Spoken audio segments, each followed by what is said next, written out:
I have since reported to Saskatchewan Health, where a local medical health officer, MHO, denied my claim due to my son's injury and suspected previous undiagnosed blood disorder. My hematologist is looking into appealing this decision.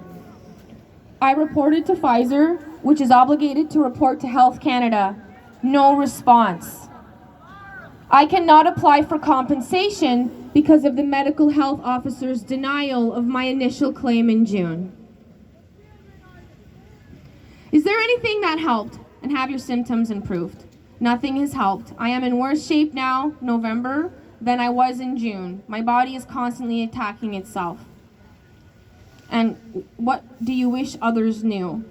I wish people had true, informed consent.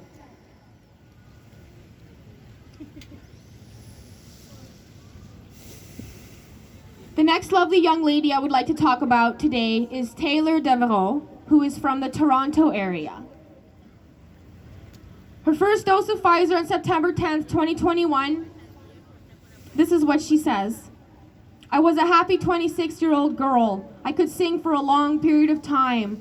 Due to a vaccine law mandate at my university, I was pressured into taking Pfizer COVID dosage number 1, when I never wanted any of these COVID vaccines. I now have trouble studying my schoolwork at times because I get occasional chest pains. My life has changed drastically since September 10th, 2021. What was your reaction, symptoms, and timeline? At the pharmacy initially, I felt extreme dizziness. During the time I had to wait to be monitored, I complained to my dad that I had very bad dizziness. I had an extremely painful sore arm. I had to take Tylenol and another pain medication. On September 15th, 5 days after my vaccine, I experienced sudden chest pains. I felt as though a knife was stabbing me in the chest.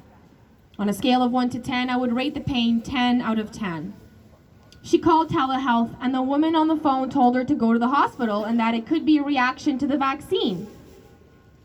The hospital doctor said my heart still appears healthy and normal, told me to still get my second dosage due to the Delta variant. She went to 2 hospitals, and at Brampton William Ulcer Hospital and at Sunnybrook, the response I had been given is, the chest pains are all coming from anxiety attacks and not at all related to my vaccine Pfizer dosage number 1. She was sent home, but the pain still remained. The only thing that helps is when she takes aspirin. She requested a cardiac MRI at Sunnybrook to find out if she has pericarditis or myocarditis. They refused to give her one. She still has chest pains and heart palpitations. This was back in February. I was able to get in contact with Taylor, and the good news is she's feeling a lot better. I've been praying for her. I think everyone's been praying for her. Prayer helps people. She still has not received her MRI. She did have another chest reaction in March. They took her blood pressure, and because it was normal, they left her at her house. The ambulance didn't bring her in. I don't think that's very good. They should have brought her in. But she's feeling a lot better, and she might be able to go back to school, to in-person classes in May. So that's good. That's good. I don't know if it's the school or if it's just her personal case that they're letting her come back, but at least she gets to go back to school. She's very excited about this. What do you wish others knew, Taylor? She says, I wish others knew that people can have a bad reaction to these vaccines. She puts them in quotation marks. These vaccines have not been out long enough to the public, and I believe there are far more risks than benefits to these COVID-19 vaccines. Excuse me. I now unfortunately have to quit my university program because I cannot get a medical exemption from dosage number 2, and I won't be allowed to attend my university campus in January. These vaccine injuries don't just happen to women.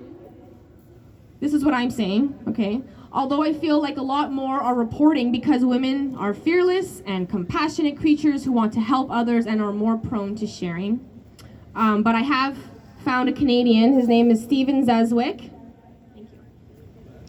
And he's from beautiful British Columbia and lives in Vancouver. The first dose of AstraZeneca Covishield Chadox 1S on April 14th, 2021. Steven Zaswick was a very active retired federal corrections officer, having worked in maximum security prison and in excellent health, and had a very healthy, active lifestyle, skiing, golfing, snowmobiling, hiking, etc.